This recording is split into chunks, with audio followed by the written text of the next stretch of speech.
Graça e paz, abençoados, voltando aqui, pulando a amarelinha nos ensinos da graça. Na parte 3, nós falávamos que a atitude dos atos de sodomia nos deixaria fora do reino de Deus.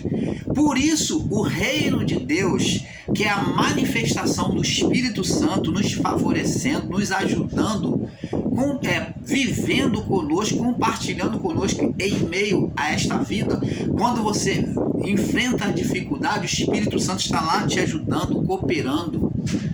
Você vê que as mesmas manifestações de Jesus no meio do povo, quando o povo estava ali ouvindo a palavra, sedento da palavra e tinha fome, Jesus, vendo que não podia despedir eles à noite, já estava de tardinha escurecendo, Jesus multiplicou pão e peixe por 2 vezes.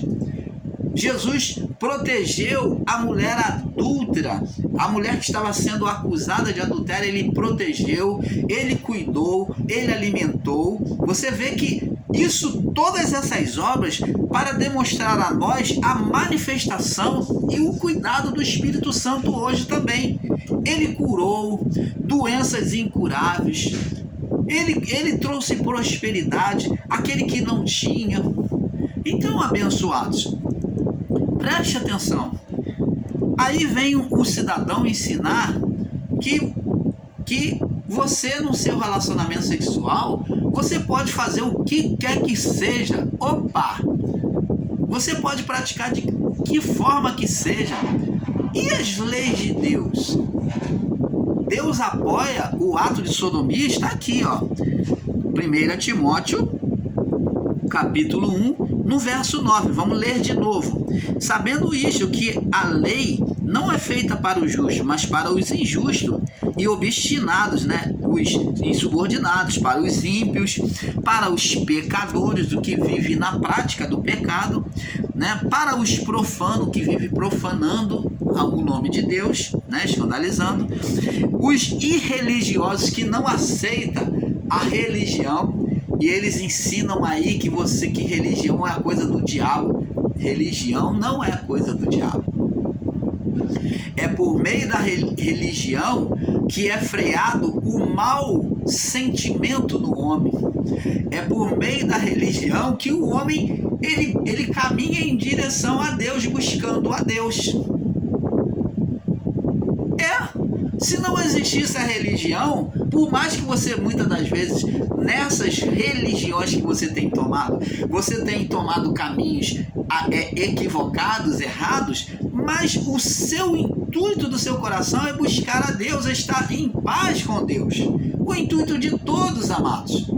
Religião significa, como já falei na parte 3, significa religar, religar com Deus, é voltar às suas origens espirituais.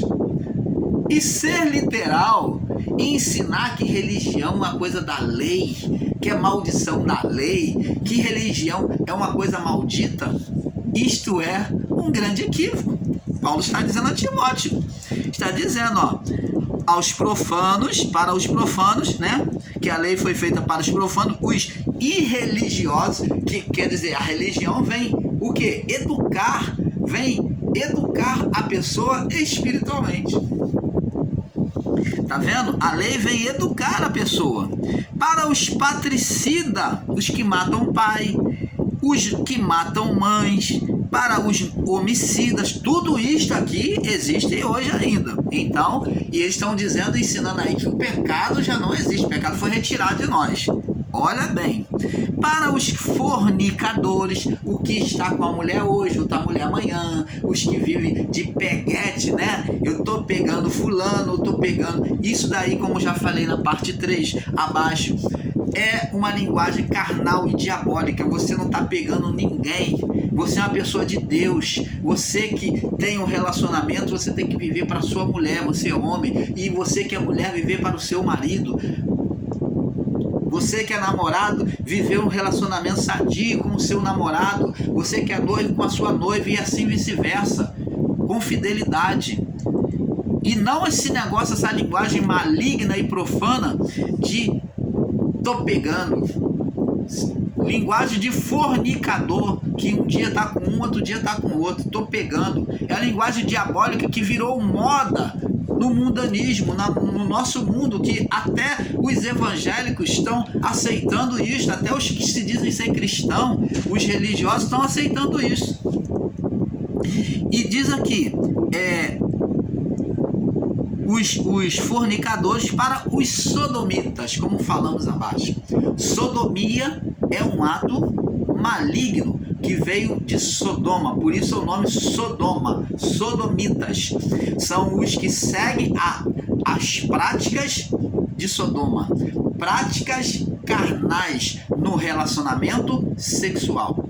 Sodomia não é só homem com homem, mulher com mulher. Sodomia é um relacionamento sexual impuro do homem com a mulher, do marido com a esposa. Isso é o ato impuro de cometer atos, práticas que se fazia lá em Sodoma, né? Como esse ato é um ato de sodomia. Existem irmãos aí em graça que estão sustentando até o sexo oral como um ato que é de Deus, que Deus permite. Não, irmão. Isso, irmãos, acorde, isso é ato de sodomia. Esse ensino que está sendo passado aí em graça aí é maligno e diabólico. Você ensinar num canal que o sexo oral, o sexo anal é uma prática que é aceitável diante de Deus, porque o homem e a mulher podem fazer o que querem. Opa! Então, daqui a pouco vão pegar o chicote, né? Como se fazem aí, que a gente tem entendimento disso, e vai esporear o outro, amarrar o outro, vai fazer tortura, vai enforcar, vai fazer tudo isso que aquele que é maligno tem prazer. E isso agrada a Deus, são tudo atos de sodomia, que são os feitiços. Você vai cometer os feitiços do seu parceiro para poder agradar ele e desagradar a Deus, são tudo atos de sodomia. Daqui a pouco estão matando pelo prazer, amados. Estão fumando um baseado enquanto estão fazendo sexo, porque o importante é dar prazer. Amados, vamos acordar. Não aceite esse ensino maligno. A palavra diz aqui, o próprio Paulo diz a Timóteo, diz que o leito do casal deve ser um leito sem mácula. O que é um leito sem mácula? Está falando justamente que não tenha o leito, que é a cama, onde os dois têm a relação sexual, a comunhão deles. Então, no momento dessa comunhão, Paulo está dizendo que o leito, né, o leito deve ser sem mácula, que não deve trazer o que? Atos de sodomia. E eles não entendem isso e ficam ensinando impureza para você. Abobrinha, sustentando a carnalidade. Isso é ensino de mundanismo, não aceite isso. Você sustentar, dizer que sexo anal agrada a Deus, que pode fazer de qualquer jeito, o importante é agradar. Agradar o homem e desagradar a Deus? Quer dizer, então, que para o cristão, para os que estão em graça ou que estão no sistema religioso, o crente, o religioso, não existe regra? Não existe regra? Você está vendo aí os ensinos que estão sendo ensinados em graça, que nem o sistema religioso aceita isso? Então, amados, vamos atentar para isso, porque os ensinos têm sido totalmente malignos, esses ensinos que estão passando aí para vocês em graça, hein? É hora de despertar e acordar, porque o diabo está cirandando aí, semeando aí, semente maligna para você comer aí. Estamos comendo ervas colitídeas aí no meio da graça. Vamos prosseguir. Outro ensino que diz que nem todos, como vimos aqui. Vamos lá no livro de Mateus, agora Mateus capítulo 22. Vamos ouvir Jesus falando que nem todos herdariam o reino dos céus. Se todos têm o reino, se todos estão salvos, né? Se todos estão salvos no reino, então por que isso aqui, ó? 22 no verso do 1 ao 14. Diz aqui: então Jesus respondendo tornou a falar em parábola dizendo: o reino dos céus é semelhante a um certo rei, comparou, que celebrou as bodas de seu filho. Então o casamento do seu filho. Vamos entender aqui. Então Deus agora é como o rei que celebra o casamento do seu filho. E enviou os seus servos a chamar os convidados para as bodas, e estes não quiseram vir. Então aqui está os profetas, os pregadores da palavra, convidando pessoas a estarem debaixo da palavra, a entrar no reino, na submissão do reino. Então o reino, você tem que entrar dentro dele. E diz aqui, verso 4: depois enviou outros servos dizendo: dizei aos convidados, eis que tenho o meu jantar preparado, Deus já estava pronto, e os meus bois e os cevados já mortos, tudo já está pronto. Vinde às bodas, a festa. E eles, porém, não fazendo caso, foram um para o seu campo e outro para o seu negócio.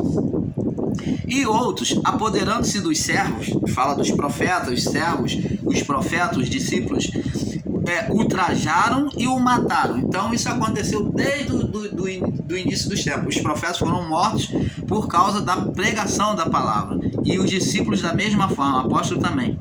E o rei, tendo notícia disso, encolerizou-se. Essa cólera fala do juízo de Deus, né? O rei é Deus. E enviando seus exércitos, quer dizer anjos, né? Destruiu aqueles homicidas. Então aqui está falando do juízo, aonde o juízo vem destruir os homicidas. E incendiou a sua cidade. Isso aconteceu ou não aconteceu? Aconteceu de forma física, né? Em Jerusalém. E então diz aos servos: as bodas, na verdade, estão preparadas, mas os convidados não eram dignos. Está falando do povo judeu que não ouviu e não aceitou o convite do Messias, não aceitaram o Messias, o convite de salvação. Agora, eles não eram dignos, muitos não aceitaram, né? E diz aqui, agora verso 9 diz: e depois as saídas do caminho, ide agora pela estrada, a saída do caminho, convidai para a boda a todos os que encontrarem. Então, o convite era apenas para os judeus, como Jesus falou: não entreis na casa de gentios e nem de samaritanos, né? Não entrei na casa de samaritano, não pregueis aos gentios, nem entrei na casa de samaritano. Mas agora, como ele já cumpriu a cruz, após cruz, ele fala para os discípulos: ide por todo mundo, pregai o evangelho a toda criatura.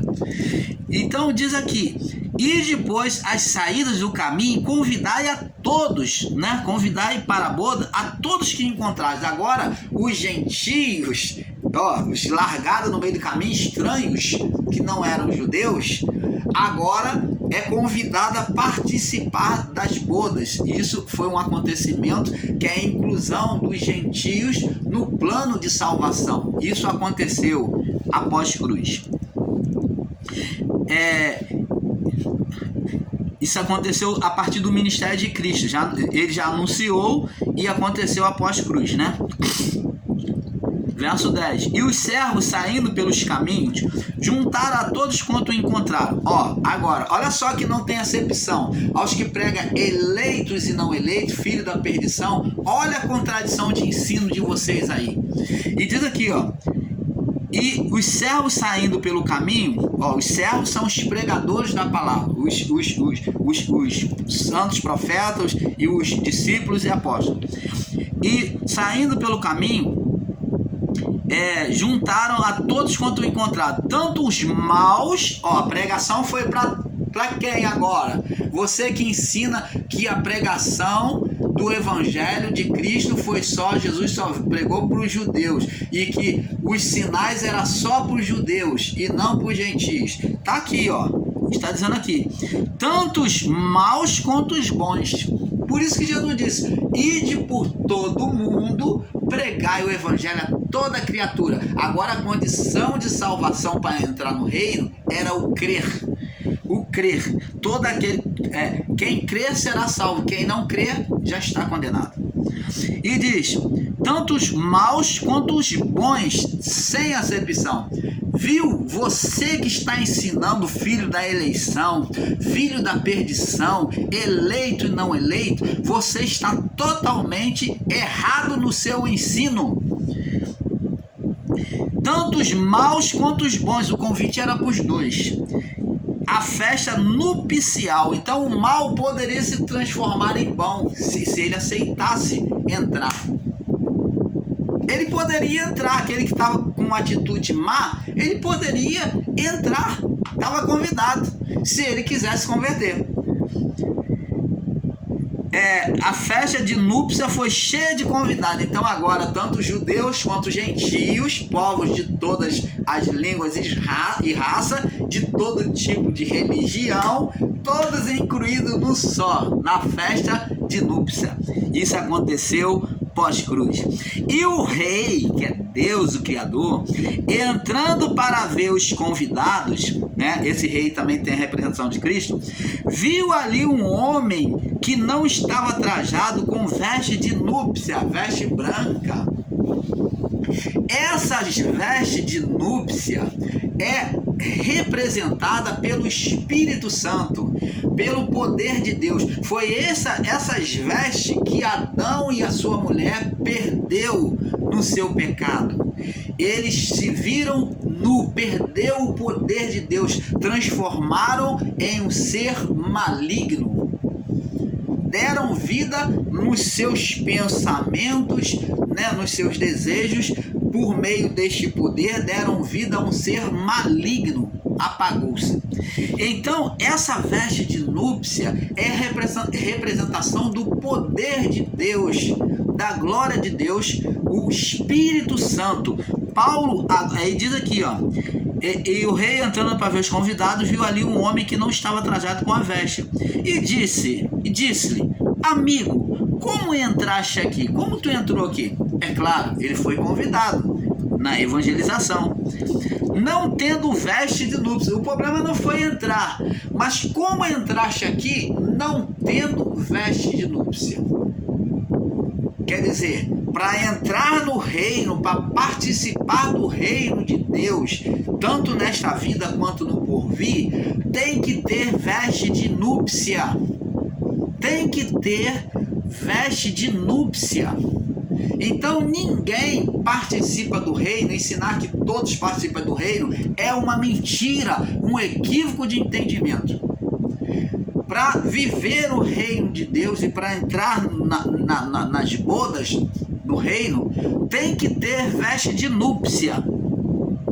Como entraste aqui não tendo veste de núpcia? E ele emudeceu, ficou mudo, não tinha o que falar.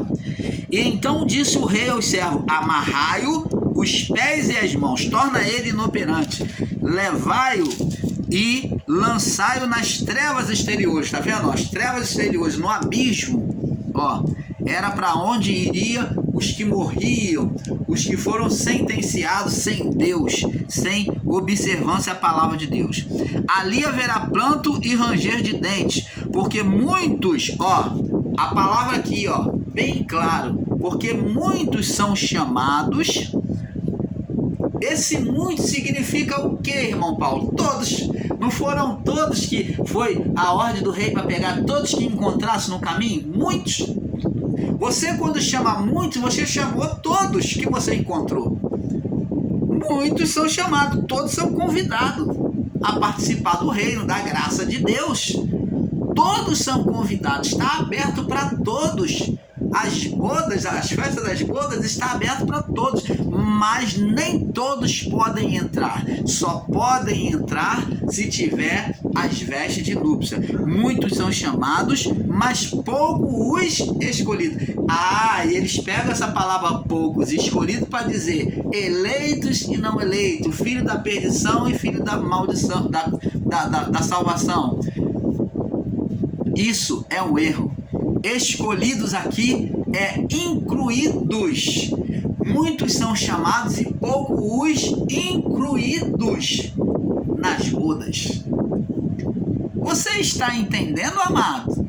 O que é que desenha? Você que está aí do outro lado aí, ensinando com mentiras e equívocos para as pessoas, fazendo ensino de eleição, fazendo ensino de que se pode se portar diante de Deus de qualquer forma, que não tem pecado, que o sexo pode ser de qualquer forma, que o importante é você agradar sua mulher ou você agradar o seu homem. Olha só a palhafernália que você está trazendo ao coração das pessoas. Um ensino maligno e detestável aos olhos de Deus. E vamos então mostrar para vocês por que esse convidado não pôde entrar. Porque ele não tinha veste. Que vestes são essas, irmão Paulo? Mostra então para nós que vestes são essas. Vou mostrar. Vamos mostrar sim. Diz aqui, Paulo diz, Romanos 8, capítulo 5, vamos ler a partir do Romanos 8, verso 5, vamos ler a partir do verso 5, diz assim: porque os que são da carne inclinam-se, se voltam para as coisas da carne. O homem que tem prazer nas coisas da carne é semente de Caim, né? Semente da mulher. Ele tem prazer no que é carnal, não adianta. Pode vir a palavra de Deus para ele falar, pode fazer, ele pode ver sinais e maravilhas, mas mesmo assim muitos não saem da carnalidade. Alguns saem. Por quê? Porque apesar de estarem praticando, por um momento ter prazer nas coisas da carne, mas eles se arrependem. São pessoas espirituais dentro de si.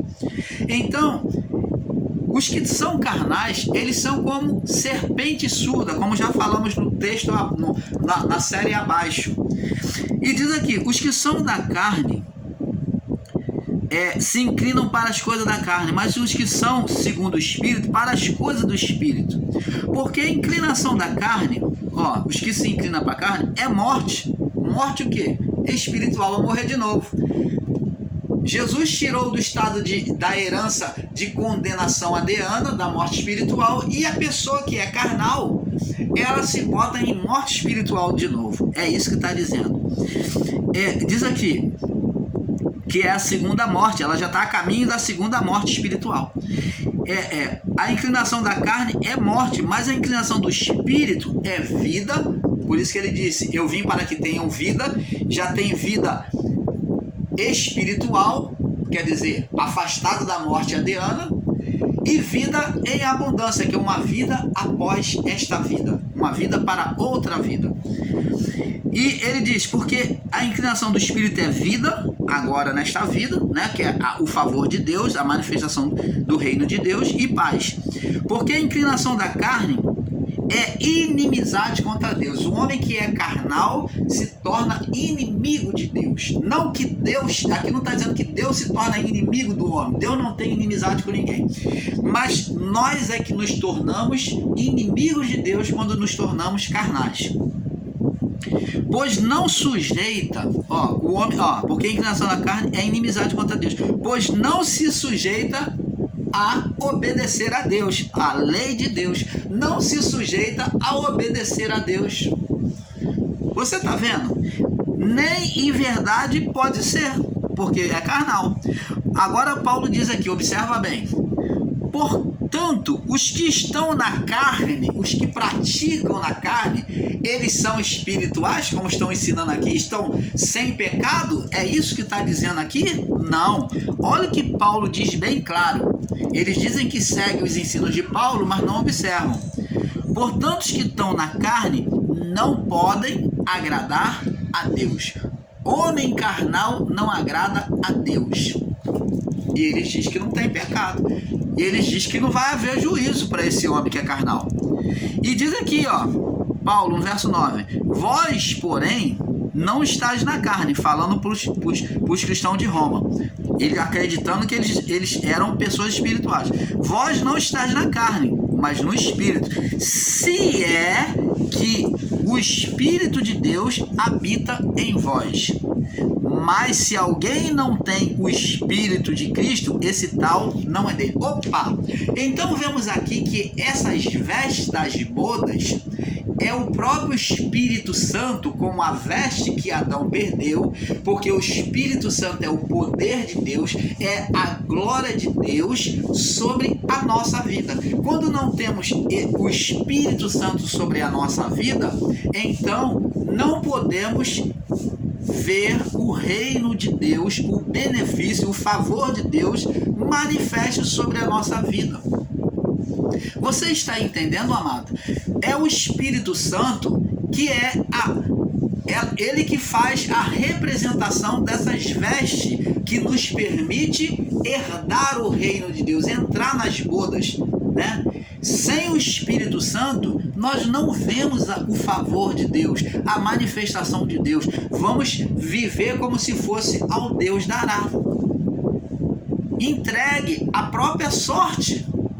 Mas o salmista, como abraçou a Deus, ele pôde dizer: pois tu és o arrimo da minha sorte, a minha rocha, a minha salvação. Então o salmista tomou Deus, né, observando a lei de Deus, como a salvação dele. Então ele obedecia a voz de Deus. Então, abençoado, esse ensino de que não há condenação de pecado, de que não há pecado, de que você pode ter uma relação sexual de qualquer forma com o seu parceiro, com a sua mulher, com o seu marido, de que não há condenação do inferno, de que todos estão vivendo o reino, isto não é verdade. Se você está vivendo o reino de Deus, você tem que ter o Espírito Santo dentro da sua vida, morando no seu espírito. Você tem que estar em sujeição à palavra de Deus. Não tem como eu e você viver na carnalidade e viver o reino de Deus. Não, está bem claro aqui. Paulo diz, ó: vós não estáis na carne, mas no Espírito. Paulo está acreditando que eles estão vivendo como cristão perfeito. Se é que o Espírito Santo habita em vós, tá vendo? O Espírito Santo só habita em pessoa espiritual. Ele não faz morada. Ah, eu falei em línguas, eu tenho Espírito Santo. Não, nem todos que falam em línguas têm o Espírito Santo. O que tem o Espírito Santo, ele mostra o fruto, porque é pelo fruto que se conhece a árvore. João Batista falou: não comeceis por vós mesmos a dizer somos filhos de Abraão, porque eu digo que Deus pode dessas pedras suscitar filho a Abraão, porque está posto machado à raiz das árvores. Falou para os fariseus e os saduceus: a árvore que não produzir fruto, corta e lança no fogo. Então, se não há fruto espiritual, então estamos ainda sendo carnais. Não adianta você falar em línguas, você fazer sinais, não adianta você fazer maravilhas se você não tem o fruto, porque o Espírito Santo só faz morada naquele que é uma árvore perfeita para Deus, que mostra o fruto. O fruto demonstra a árvore que há em você, o Espírito Santo. Se o fruto é mau, Jesus disse: não pode a árvore boa produzir frutos maus. Não se colhe figo de espinheiros.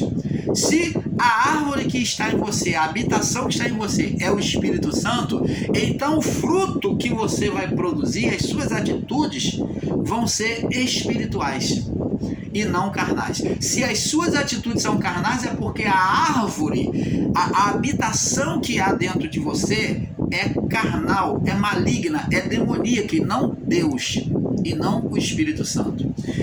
Paulo diz: vós não estáis na carne, Romanos 8, 9, mas no Espírito, se é que o Espírito habita em vós. Tá vendo? Ele não habita em pessoa carnal.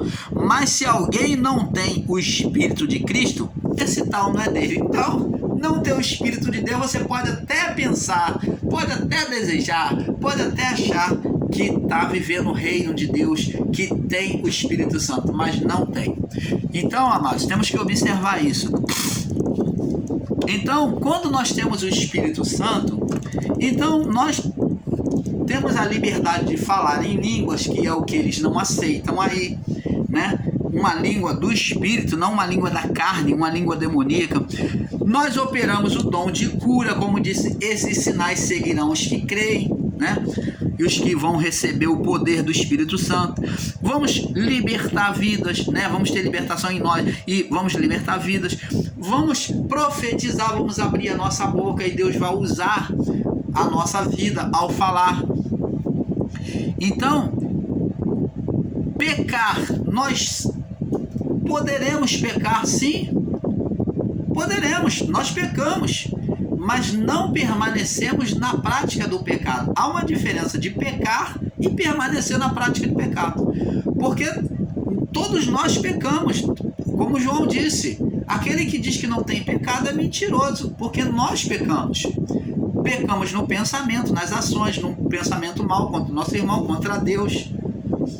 Um pensamento precipitado, isso é pecado, mas um pecado que não nos escraviza, que não nos domina. Quando o pecado ele domina a nossa vida, que ele se torna repetitivo na nossa vida, então estamos vivendo uma prática do pecado. É como a palavra de Deus diz acerca do vinho. A Bíblia nunca condenou você beber vinho, porque no período de Jesus, nas festas, se bebia vinho e muitos até se embriagavam. Mas o pecado, o erro, a condenação não está no beber vinho, mas no se embebedar. Quando se perde o controle, quando você se torna dominado pelo vinho, aí sim, aí há uma condenação. Por isso que ele diz lá a Timóteo que o presbítero não seja dado, o homem de Deus, né? Ele não seja dado ao vinho, quer dizer, ele é bebedor de vinho. Você não tem que ser bebedor de vinho, você tem que beber vinho. Você pode beber vinho, mas você não pode ser bebedor de vinho. Uma coisa é o bebedor, é aquele que bebe diretamente, constantemente. Ele é dado ao vinho, ele não tem controle, ele não tem um momento de parar. Ele se embriaga. Então, esse é o pecado. Ser escravo é ser repetitivo no mesmo erro. Então, abençoados, vamos passar para o próximo vídeo, que é um pouco aqui, um pouco ali. Vamos terminar na próxima parte. Paz.